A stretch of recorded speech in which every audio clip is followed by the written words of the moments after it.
जय श्री राम प्रेमी भक्तों। क्या ध्यान के द्वारा समाधि तक पहुंचा जा सकता है?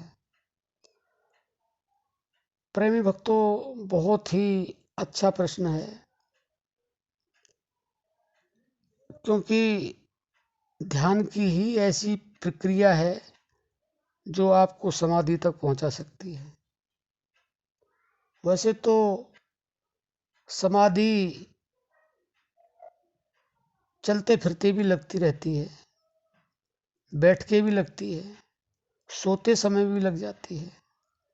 कुछ मनुष्य का अपना प्रारब्ध भी होता है, लेकिन हमने जितना जाना है और पढ़ा है, ध्यान से ही समाधि घटित होती है। ध्यान के द्वारा ही जो समाधि का स्टेप है वो पूरा होता है। इतना तो आपको पता ही होगा कि योग के 8 नियम हैं: यम, नियम, आसन, प्राणायाम, प्रत्याहार, धारणा, ध्यान।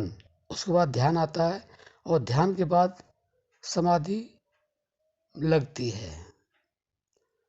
तो जब ये सारे नियम पूरे होते हैं तो उससे बाद में समाधि लगती है, और समाधि से पहले जो मुख्य अंग है वो है ध्यान है।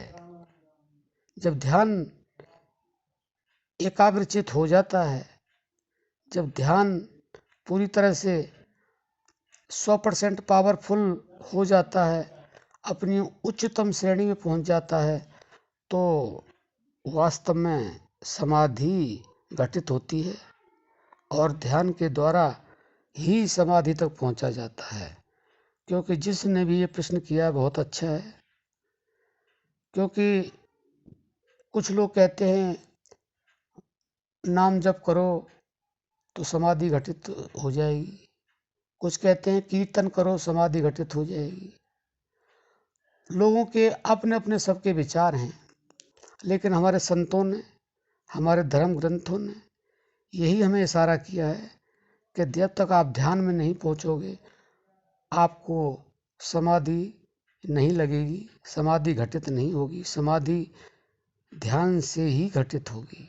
और ध्यान पूरी अवस्था में जब पहुंचता है, जब मन हमारा और तन दोनों स्थिर हो जाते हैं, यानी कि तन भी स्थिर होना चाहिए और मन भी, दोनों जब स्थिर हो जाते हैं, तन स्थिर हो जाता है और मन को स्थिर होने के लिए कहते हैं एकाग्रचित, यानी कि उसके अंदर जब कोई विचार नहीं रह जाता है, शून्य विचार हो जाता है, तब वह ध्यान समाधि तक पहुंचा देता है। तो आशा करते हैं भक्तों आप समझ गए होंगे कि ध्यान के द्वारा ही समाधि तक पहुंचा जा सकता है। अब हम अपनी वाणी को विश्राम देते हैं। जय श्री राम।